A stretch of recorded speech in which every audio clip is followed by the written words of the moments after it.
मी वीणा, ओळखलंस?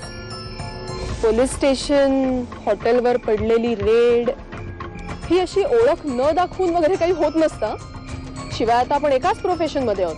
त्याही वेळी तू गैरसमज करून घेतला होतास आणि आत्ताही तू त्याच भ्रमात आहेस. मी तशी मुलगी नाहीये. स्वतःवरून जगाची पारख करू नकोस. ओ, राग आला तुला? मी इथे यावेळी ज्या माणसाची वाट पाहते तो दुसरा कोणी नसून माझा नवरा आहे. आगे तुझा मोबाईल. तुझी मैत्रीण?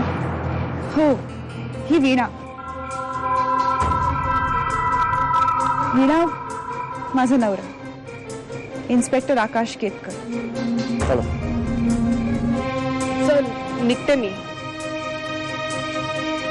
चला. वीणा, तुला एक सांगायचं होतं म्हणून परत आले. हा, काय? बोल ना. कदाचित तुला त्याचा उपयोग होईल. तू कुठल्या परिस्थितीत हे सगळं करायला लागलीस, कशाने तुला भाग पाडलं हे सगळं करायला. पण परिस्थिती कुठलीही असो, आपल्या प्रयत्नांनी आपण ती बदलू शकतो. वीणा, मागच्या वेळेला तूच मला विचारलं होतंस की मी लढू शकेन का. मी लढले वीणा, सगळी ताकद लावून लढली आणि आज तुझ्या समोर उभी आहे ताठमाने. तुला एखाद्या वस्तूसारखं जगायचंय का एखाद्या माणसासारखं?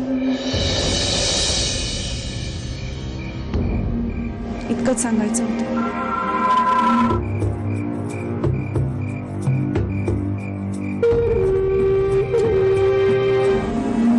मनु बरोबर बोलते का?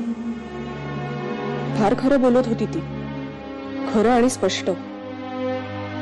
पण मी इतकी खरी वागू शकेन आणि तेवढी ताकद तरी कुठून आणू? माझं मन मला सतत नकोस म्हणतंय गेली कित्येक वर्ष, पण मी नाही ऐकलं त्याचं.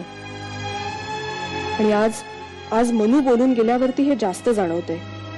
आकाश, इथे आपण दोघंच आहोत.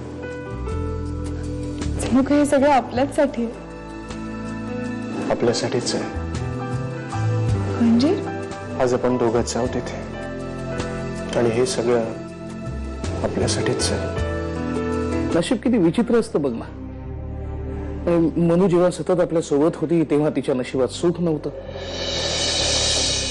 आणि आता तिच्या नशिबात सुख आलंय तर ते जवळून पाहणं अनुभवणं आपल्या नशिबात नाही. कमाल करताय तुम्ही. अहो, परदेशात का केली आपली मनू?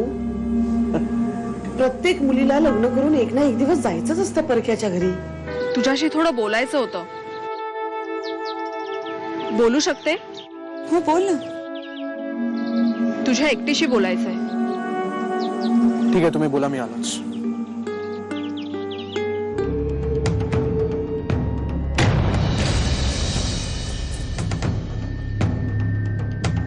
काम चुकारपणा करून वर शिकवायचा नाही.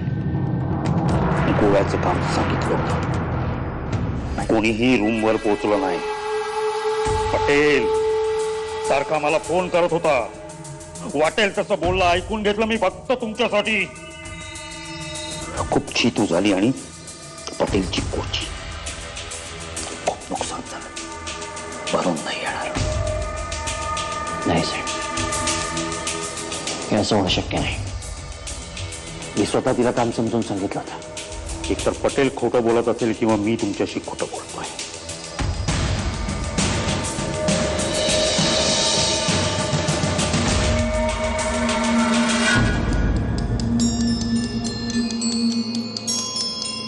कामधंदा नाही म्हणून भुंकतोय तुमच्यावर मी. नाही साहेब, आम्ही एकदम खात्रीशीर मुलगी पाठवली होती, म्हणजे गोव्यातलीच होती, शिवाय कामाला पण तयार होती.